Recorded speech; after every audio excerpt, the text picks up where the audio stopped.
Ассалаумағалейкум, Ерлан Қабатай YouTube арнасы. Бүгін бізде қонақта Әзірлемнің театрының актері, енді көп танысуға қажет жоқ шығар, Қайрат Әділгер ағамыз.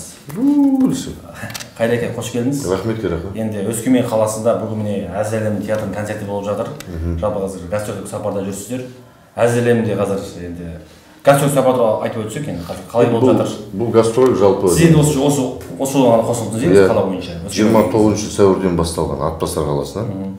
Міне Атбасар, Көкшетау, Қостанай, Степногорскта да болдық. Содан кейін батыс өңірі, Ақтөбе, Орал, Атырау, Ақтау, Жаңаөзен. Кеше Екібастұз, Павлодар, бүгін Өскемен келіп жатырмыз. Ертең Семейде, Талдықорған, Алматы, Шымкент, Қызылорда, Сәтпаев жезқазған. Соңғысы осы 26 мамырда бітеді. Мен өзім енді гастрольдік сапарға қатыса алмадым, басынан бастап. Өткен Стамбулда болдым. Шаруалармен съемкаларым болды. Сонымен сұранып кеттім Тұрсынбектен. Төкеннен сұранып, 17-сінде қосылдым. Жалпы гастрольдік сапарды біз осы карантиннен бері шығып тұрғанбыз. Халықты бізді сағынды, біз де халықты сағынып. Бір күшті творческий процеспен демалып жүрміз қазіргі таңда. Көрермендер сұрап жатыр, пікірлер жазып, Жұман апаны сұрап жатыр. Алматыда бола ма дейді үлкен концертте? Алматыда болмайды, өйткені ол биыл осы гастрольға шығар алдында Стамбулға барып, өзінің денсаулығына байланысты ота жасатқан. Оған жол жүруге болмайды, нагрузка салуға болмайды деп, сондықтан да биылғы гастрольден ол қалып қойды. Бірақ Әзірлем театрында әрі қарай жұмысын жалғастырады. Енді маска шоу дейміз, жақындаған маска шоу. Кеше финал болды. Кеше финал болды. Сізде осыдан бір жыл бұрын өз парақшаңызда маска шоуды енді Әміре бауырымыз бүркіт атауымен арқылы не болды ғой, танымал болды. Парақшаңызда керемет бір пост шығарған екенсіз. Бұл жобадан түйгенім осындай таланттарды халыққа көбірек танытып, халыққа телевидение арқылы дәріптеу керек.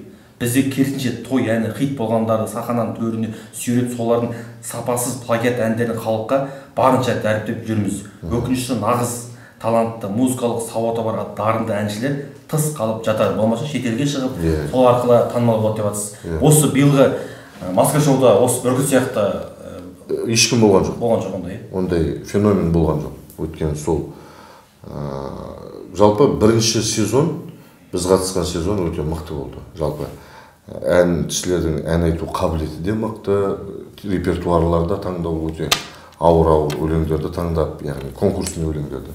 Биылғы маскалар өте бір андай, яғни өзінің шама шарқысына жететін әндерді айтты. Қанағаттанбадық. Бірақ бұл жерде оза шауып, Әтеш жақсы өзін көрсетті. Оның кім екенін білмей кетсе, қар жағында ол Серік Ибрагим болып шықты. Онда да Серік те өзінің жақсы профессионалдық деңгейде өзінің өнерін көрсетті. Жалпы бірінші масканың ерекшелігі бұл бірінші сезонда бұл бірінші рет келдік Қазақстанға, сосын қызығушылық танытты. Екінші масканың бір жақсы жері екінші сезонның костюмдер уже қазақиланды, қоржын, сандық, асық деген сияқты. Сондай ерекшеленді. Бірақ бағанағы жазған постым действительно Әміреге кішкене обал болды, бірақ оны ол жерде өздері де байқамады. Мен өзім жюри болмай тұрған кезде қатты сөгетін едім. Екінші сезонға келіп жюри болған кезде действительно оны табу қиын екен. Өйткені телевизордан қарап отырсаң, шынымен де ұқсайды екен де, студияда отырған кезде дауыстары басқаша. Бізге дұрыс естілмей ма, дұрыс таза келмей ма дауыстары, ажырату қиын. Енді халықтың да пікірі қарап шықтым ютубтан шыққан кезде бір қатты бір неме десеген жоқ, шулаған жоқ, әділетсіз болды. Осы жол осындай. Енді бәрі келіскен секілді. Өйткені бірінші орында Әтеш алды, екінші орында Жарғанат алды. Жарғанат біздің елімізге танымал әнші Қуандық Рахым. Енді былай салыстырып көретін болса, халық өзі де көріп бағасын берді. Бірінші сезонда действительно Бүркіт те, Арыстан да, кім еді бірінші орын алған, Арқарда үшеуі бірінен бірі асып тұрған, бір-бірін таңдай алмайсың, бір-бірін ажыратып бөле алмайсың. Сондықтан да қиын болды. Енді Тұрсынбек Қабатов ағамыз финалда Әділқазы алқасында болды. Енді пікір жазып жатыр. Тұрсынбек Қабатов ағамыз келесі маусым болса, күн ұзақ бойы болса екен дейді. Басынан бастап аяғына дейін болса екен дейді. Әрине оған Тұрсынбектің уақыты жоқ қой. Ол өзінің проекттері бар, театр бар, өзінің басқа да жұмыстары бар. Сондықтан да оған келсек деп ойламаймын. Бірақ кім біледі, бәлкім қол тиіп жатты, оғанда келсер. Бірақ Тұрсынбектің финалға келген кездегі эмоциясы, жюриде отырып переживать етіп дегенде біз айтып қалдық сол кезде, басынан бастап аяғына дейін отыратын болса бәрімізден қырылып шығады екен деп. Финалдың өзінде де бір үлкен бізге не берді, стимул берді, кураж берді деген сияқты. Жалпы темпераментті адам бұл тоған өзі өмірде де көп нәрсені былай бейжай қарай салмайды. Абыратып деген сияқты. Проект деп қалыңыз, Тұрсынбек ағамыздың КТА лигасы мен осы жақындағы Есен Елбек ағамыз Жайдарман арнайы келіп қонақ болды. Соған деген пікіріңіз қандай? Енді екі лига қосылды. Енді екі лига қосылды. Бұрын енді біраз әңгіме болды, шу болды, дау болды. Уақыт қой бәріне, уақыт. Біз тіпті міне 70 жыл бұрын, 75 жыл бұрын немістермен қырылған, соғысқан қаншама адам бір-бірімізден өлтіріп алып, қазіргі таңда экономикалық ынтымақтастық, саяси партнер ретінде дос болып жатқан жоқ. Сол сияқты бұл уақыт өте келе барлығы достасып, ешкім өмірі жау болып кетпейді. Уақыт емші ғой, бір-бірін түсінді, бір-бірінің қателігін түсінді, кемшілігін түсінді. Қазір бірге отыр, дос болып, тіпті болашақта бірге жобаны ұйымдастырмақ ниеттер бар. Ол енді тоже уақыт көрсетеді. Жақсы. Енді сіз Қайреке қолыңызда бір тарихи кино түсіру мүмкіндігі болса, қандай тұлғаның тарихи киносын түсірер едіңіз? Бізде тарихи тұлғалар өте көп қой, ашылмаған. Біз қазір мысалы Қасымхан туралы кино жүріп жатыр, Ұлы Дала таңы. Оған барған жоқ, мен барғым келіп жүріп. Жалпы бізде тарихи тарихта қалған геройлар дейді ғой, өте көп. Оны ашып көрсететін болса қызық. Бірақ мен тарихи киноларды, мысалы мен Түркі даласы туралы түсірер едім, жалпы осы. Яссауи туралы түсірер едім, Арыстан бабтар, әулиелер туралы түсірер едім. Біздің даламызда Шәкәрім ата туралы түсірші қазір. Абай атамыз туралы түсірші тарихи кино. Біз Абай атаның 45 қара сөзін ғана білеміз. Қалай өмір сүрді, қалай араласты, оның бәрін тарихи бір кино, драма қылып көрсететін болса, ол едәуір қызық өткен. Біздің ол жүрегімізге жақын тарихи тұлғалар. Сол мен ойлаймын, мысалы Шәкәрім ата туралы, әулиелер, Яссауи туралы түсіруге болатын сияқты. Бұйыртса. Енді кино деп қалдық, енді Жохан қазір жастардың барлығы осы киноға барып театрда көріп жатыр. Ол киноны көрдіңіз бе? Мен көрген жоқпын, өйткені мен предпоказға шақырды 4 май күні. Мен Стамбулда болдым. 5 майдан бастап Жохан киносы Жахан Отарғалиевтің. Қазір көрермендерге жол тартты. Жақсы пікір деп жатыр. Көргендер де жақсы кино деп жатыр. Мен енді көрмей, оны өзім ештеңе айта алмаймын. Бірақ ол Жаханның ең алғашқы тырнақалды туындысы. Ол киноны түсіру үшін біраз нәрсеге рисковать етті. Әрине Жаханға сәттілік тілеймін. Және де меніңше Жаханның сторисынан қарап жатырмын. Жалпы интернеттен, әлеуметтік желіден қаншалықты баға беріп жатқан, халыққа ұнап жатқанын байқап қуанып жатырмыз. Сондықтан да мен ойлаймын, әлі де бұл кино көрерменнің жүректерінен орын алады деп ойлаймын. Жахан екеулеріңіз бизнес Турцияға барған кезде кәдімгі кино шықпай жатып бір интернет қырылды. Бұл енді хайп қой таза. Шу болды ғой енді кәдімгідей. Қызық таймысқа барыңызда. Бұл Нұрлан Қоянбаев мырзаның ходы ғой енді. Керемет енді. Кино шықпай жатқан бір әдемі не болды, шулап. Бірақ енді ол сол жыл уақытында шықпай қалды да. Карантинге түсіп қалды. Келесі жыл тағы шыға алмай қалды. Ол жыл жарым жатып қалды да кино. Сосын қатты менің соңында лып етіп шыққан қатты. Көрерменден осы сұрақ сұрап жатыр. Жоқ, неге сонда шықты? Біз енді айтып отырмыз, егер де сол қырылып келіп сол жылдың аяғында шықса, осы үшін барды ма не деген эффект болады деді. Жыл жарым өтіп кеткеннен кейін, ой, мынау не істеп жүр, сонда осақ па деген сияқты. Яғни эффекттің уақыты кетіп қалды. Сондықтан да біз сондай болып қалдық. Әйтпесе Турцияға барған кезде, егер де жылдың аяғында шыққан кезде ол күшті реакция беретін. Бірақ осының өзінде де бір жақсы реакция берді. Неге сонша аз деп 6 секундқа шықты деген сияқты. Білмеймін енді, өзіме ұнады. Енді біздің жалпы қазақтың кинолары қазір енді жақсы, шынымен де сапасы біраз өте керемет. Әлі де дұрысталып, әлі де біздің киноның дамитыны, әлі шарықтау шегі әлі келеді уақыты. Ертең мысалы қазір санкцияның кесірінен қысқартылып жатыр ғой. Ертең қазақ киносы дамиды. Тек қана комедия емес, драма да түсірілетін болады, триллер де, ужас та түсірілетін болады. Біздің тәжірибе жүзінде біздің өсетін уақытымыз келе жатыр. Сол кезде уже іріктеледі. халық.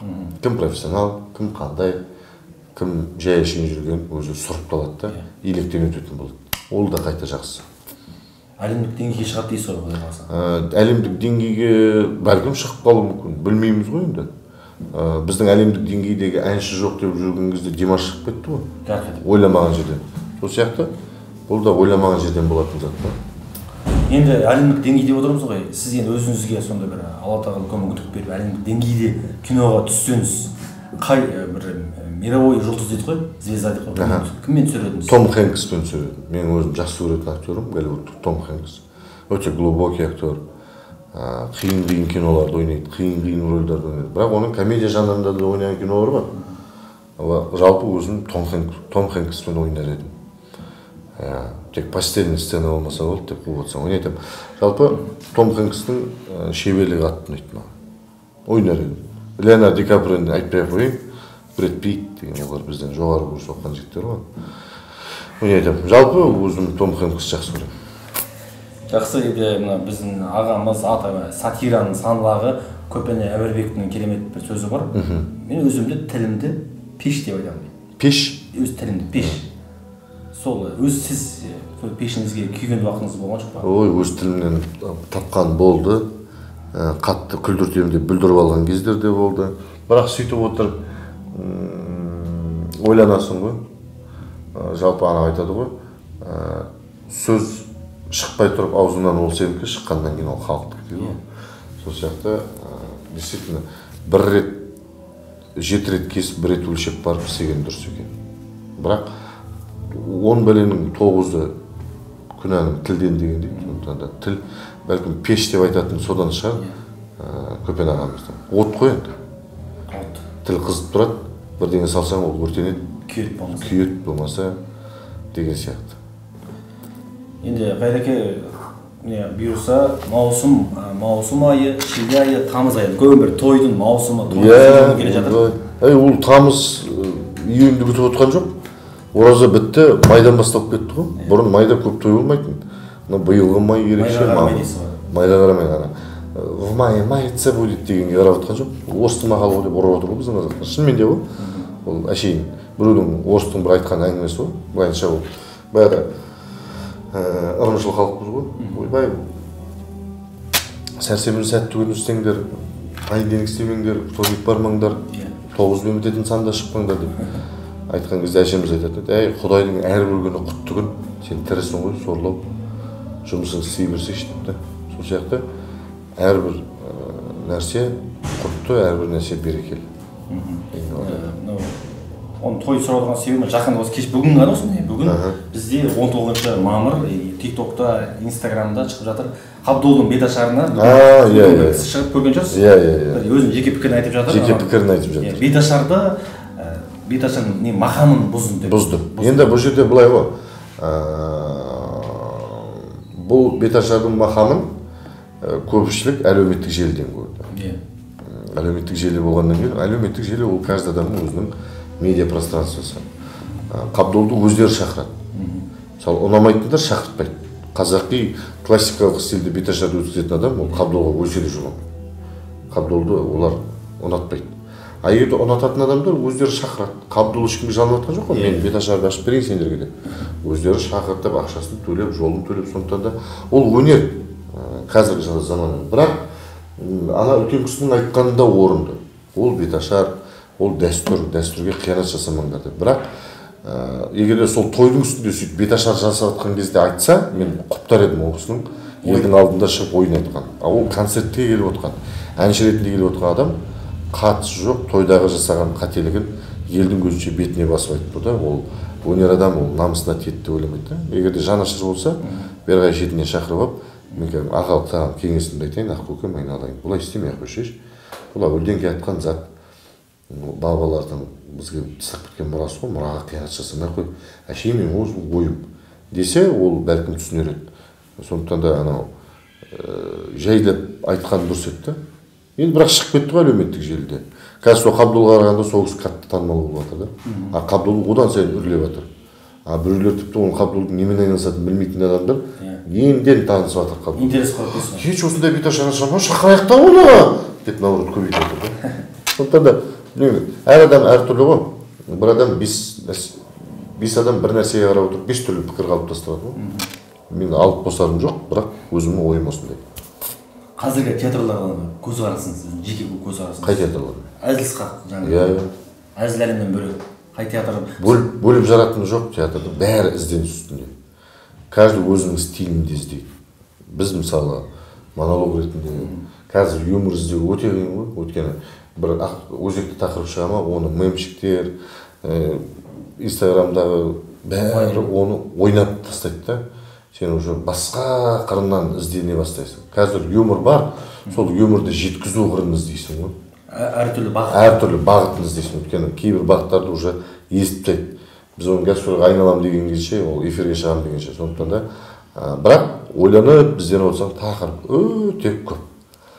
Сол тақырыптардың бәріне тоқтай білу керек. Біз бәріміз бір терінің пұшпағын илеп жүрміз ғой. Бір-бірімізге сәттілік тілейміз деп айта алмай қойып, бәріміз конкурентпіз бір-бірімізге. Бірақ ізденген, еңбектенген адам үнемі алда жүретін сөзсіз ғой. Оны халық өзі де көріп, бағасын беріп, мындайшы қарағым, сен көне айт деп өздері айтады. Сондықтан қазір тем более андай, ой, 6-7 жылдан кейін мындай болады деген әңгіме жоқ, 10 жылдан кейін мындай болады. Қазір бәрі тез дамып жатыр. Тез дамып, тез жалығып адамдар. Бір нәрсе тұрақты емес. 5 жылға дейін, 6 жылға дейін ештеңе жоқ. Қазір шығады, бірден жұлдыз болады, өшеді, бірден шығады, өшеді. Яғни тез дамып жатыр. Жастар да тез дамып жатыр. Әсіресе осы карантинде бір топ жастар легі шықты. Ән әлемінде болсын, әзіл әлемінде болсын, YouTube желісінде болсын, қазір қатты үдеріс, темп қатты болып жатыр ғой. YouTube'да қандай кино көресіз? YouTube'дан өзіміздің сериалдарды көремін. Мысалы, кешегі Аппақ келін, мен мысалы 12-ші сериясын күтіп отырмын, осы ертең кешкі 7-де салады екен. Өзіміздің отандық ойын. 5.32-ні көрдім. Игрокты әлі жете алмай жатырмын, Шекерді көрдім. Сосын игроктан бөлек прокурорды көргім келіп отыр. Қолым тимей жүрді. Қазір гастрольдамыз, сет жоқ көп жерде. Шаршаймыз, жолда жүреміз деген сияқты. Бірақ біздің қазір киноиндустрия, жастар өте күшті дамып келе жатыр. Бұрын мықты талантты жастар бар еді ғой. Ешкім шығармайтын, қолдау бермейтін. Қазір YouTube бар, өзінің қолынан келеді, камераны алады, өзінің ұнаған нәрсесін өзі жасап жатыр. Яғни жастардың дамуына қатты үлес болып жатыр. Осы әлеуметтік желі. Дұрыс па? Дұрыс. Енді қазір жастардың ой пікірі бар, кейбіреуіне соған осыны айтып, дәл осы сұрақты айтқым келіп отыр. Менде достарым да бар, бауырларым да бар. Жұлдыз болу үшін, белгілі болу үшін Алматыға, Астанаға жоқ, қазір керек жоқ. Ақбөкен райыммен атып отыр ғой, бүкіл әлемде жатыр, Оралдағы отыр ғой. Жаңа студиясын көрсең, Диди Рекордстың. Мынадай қуықтай бөлме.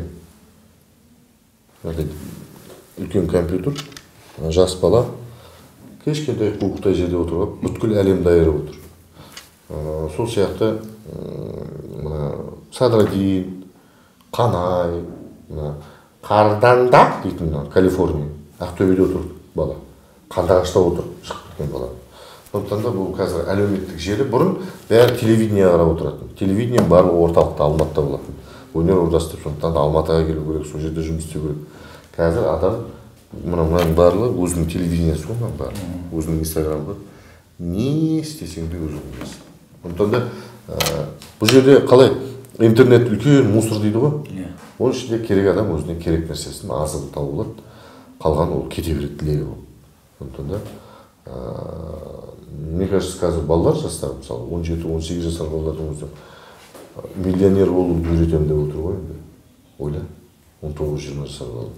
Оның барлығы осы интернеттің арқасы. Оның жақсы бар, жаман жағы да бар. Жақсы жағын жақсы жағына пайдалана болады. Жаман жағына пайдалана болады. Информационный война. Осымен де төбелестіріп қояды, осымен де қырылыстырып қояды деген сияқты. Үйден шықпай-ақ, жынданбай-ақ.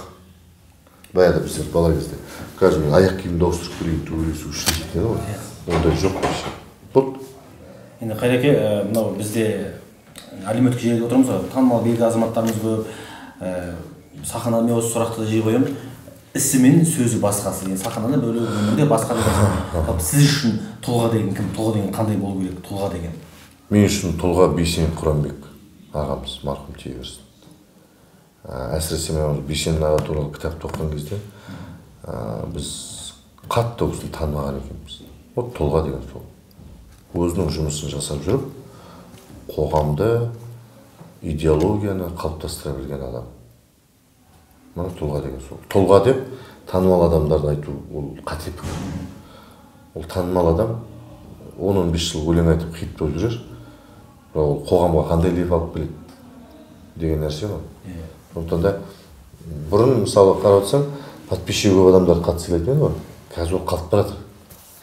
Ол подписчик деген ол қатты мән бермейді.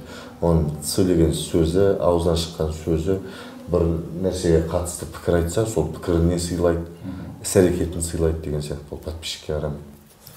Көрдің ба, қара, активный болу керек. Жақсы. Енді Қайреке мына біздің сұрақтарымыз бар, сонда қысқа нұсқа болады. Жақындармен жиі демаласыз ба? Жақындармен ба? Туысқандарыңызбен? Туысқандармен көп араласа алмаймын. Өйткені туысқандардың бәрі Атырауда, мен Алматыдамын. Чатымыз бар еді, сонымен араласып отырамыз. Бірақ үлкен той-томалақ бірдеңе болған кезде ауылға барамын. Бірақ осы менің ағайын тумам да, әке-шешем де, осы менің жанұям, жолдасым. Уақыт бөлуге тырысамыз, бірімен араласуға тырысамыз, құраласуға тырысамыз. Спорттың қай түріне жақынсыз? Бильярдқа жақын. Футболға? Футболға қатысу? Жоқ, футбол ойнайтын уақыт жоқ. Бір абонемент берген, бір брат, баршиш, неге деп, фитнесқа, бір жылға абонемент удай ақша. Ол еще қымбат екен қандай. Соны өтір айтпай қойдым, 3 рет бардым ғой бір жылда. Арада қол тимейді. Ол абонемент бәленбай миллион тұрады. Ішінде андай бассейні бар. Сізге сыйлық ретінде берді? Иә, берді. Сонымен қалды ол. Бала кездегі ең жағымды естелігіңіз қандай сізде? Өз бала кезден. Балалық шақтың барлығы жағымды ғой. Әсіресе мектеп бітіргенге дейін. Маман қасында, ағайын туман қасында, еркесін не ішем, не ем жоқ. Таза балалық шақ осы кез екен ғой, тәтті кез. Соны қазір аңсаймыз ғой. И біздің балаларға қарап отырсақ, сол заттың біреуі де жоқ. Қалай бұлар бақытты, неге бұлар қанағаттанады деп ойлайсың. Бірақ енді әр адамның өзінің уақыты, балалық шағы қызық шығар, біздің балалық шақты ең әдемі сәттердің бірі. Тірі кезде, ата тірі кезде, ауылға барып жүрген кездегі ауылдағы әңгімелер күшті. Не жоғалтып алудан қорқасыз? Абырой шығар. Ең бастысы. Абыройды ешкім бермейді, оны сатып ала алмайсың. Өзіңнің тырнақтап жинаған абыройыңды жоғалтып алу. Ол қиын зат сияқты. Басқаны енді денсаулық болса жасайсың ғой. Адаммен келіскен кезде несіне мән бересіз? Қарапайым. Андай іріп-шіріп бүйтіп отырады андай.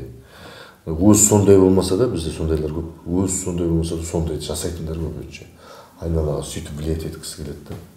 Ол бір күн болмаса, бір күн бір жерде жел шығып кетеді, өйткені ол емес та ол. Оның іші басқа да. Сосын бәрі таңғалып қалды. Ол неге өйтті, негізі ол сондай емес пе деп. Ал ойнап кетті оған дейін. Өзін де алдап кетті, бәрін де алдап кетті. Қарапайымдылық күшті ғой. Өміріңізді өзгерткен бір шешім не болмаса оқиға? Мен ойлаймын, осы қазір сенің алдында отырғаным, осы әзіл әлемі бәрі осы мен мектеп бітіріп Алматыға оқуға түскенім шығар. Ең бір үлкен шешім. Оқу орнын Алматыға келіп оқу. Содан бастап менің өмірім де, тағдырым да өзгеріп кетті ғой. Ауылда қалып қойсам бәлкім ауылда жүре бердім. Бірақ енді ауылда ондай қорланып жүрмеймін деп айта алмаймын. Өзімнің орным болар еді, жұмысым болар еді, жанұям болар еді. Бірақ қазіргідей өмір болмас еді. Сондықтан да менің ең үлкен бір қадамым өмірімдегі сол мына 11 бітіріп Алматыға келіп оқуға түскен. Негізі жымпиге түскім келген басында, десең, жүргеніп келіп түскен пеу. Ойна алайын, ақ оқын. Енді Қайреке, біріншіден сізге рахмет. Сізге рахмет, просто мына қол тимей қалды, сен бір жерге шақырып едің ғой. Мен өзіміз семейден жай шықтық та, жолда анда-мында тоқтап, сонымен 5-жарымда мында келіп репетиция. Енді бізден көптеген азамат, біз YouTube жас канал YouTube'ымыз. Өзіңіз сияқты азаматтармен елге бейбасақ сұхбат аламыз. Біз ана қанаттан алымда Тұрсынбек бермейді жай. Ол кісі бізге сұхбат алып, істеді. Бірақ Тұрсынбек концертте жүрген кезде ол вообще ешкімнің әңгімесін бүйтіп өзіне өткізбейді. Біздің өзіміздіге кешке айтады ғой. Сен былай істе деп қазір айтпайды. Сізге қарап бой түзеп жүрген жас бауырларыңыз да бар, інілеріңіз бар. дубляж жолын болсын, актер болсын, әзіл-қақ болсын, соларға деген кішігірім өзіңіздің бір мотивацияңыз. Мотивация дейді, осы мотивацияны түсінбеймін ше. Бүйтіңдер, сөйтіңдер деген кезде әр адам өзінің жолы бар. Просто таза жүрсе бар ғой, өзінің ниет еткен нәрсесін бәрін Алла тағала береді. Просто таза жүру керек та. Дұрыс адамдармен жүру керек, дұрыс жерлерде жүру керек қой. Дұрыс ортада өзін қалыптастыру керек. Сосын ең бастысы оқу керек. Оқу, білім. Қазір ана байлардың заманы еді ғой бұрын. Қазір білімділердің заманы келеді. Действительно, ертең байлықты біліммен өлшейтін заман келеді. Вот сол жерде. Сондықтан да бай болу үшін бай болатын кітапты оқығанша білім арқылы азық беретін, білім арқылы байитын кітаптарды оқыңдар. Все. Қайреке, рахмет. Аман жүр. Қасиетті келіп өскемен елі. Кеше неге бардық Семейге. Абай облысы ғой енді. Өте керемет қой енді. Бұл цивилизация вообще Семей уезіменен Орал ғой енді. Бұл жақта Абай атамыз, Құнанбай аталарымыз, ана жақта кімдер, Жәңгір хандар, Орал уезі. Осы жақтан талай ең бірінші молдалар келіп, татарлар келіп, осы жаққа келіп, сосын Оралға келіп деген сияқты. Сондықтан да екі жақтан келіп дамыды ғой. Бұл өте бір қандай білімнің бастауы болған жер деп ойлаймын. Потому что бүкіл осы даладан кетті ғой. Орай Алтынсариннің бар, Ұлытаудан кетті. Сондықтан да қарақтар амандық тілеймін. Рахмет. Бізде Қайрат Әділгерей, құрметті көрермендер, каналға жазыламыз, лайк басамыз. Колокольчикті байқап отырыңдар. Сылдыр етсе жазылыңыздар. Ераханға рахмет. Осындай өздеріңіздің жерлестеріңіз айтпақшы. Білікті маман. Елге келіп табан тіреген адамдарға құрметті қошеметін көрсетіп, осындай әдемі сұхбатта жүздесіп жатырмыз. Спасибо, друзья. Зор? Аман бол. Ештеңені қиынмай бәрі осылай қалады. Осылай қатарлатай берсін.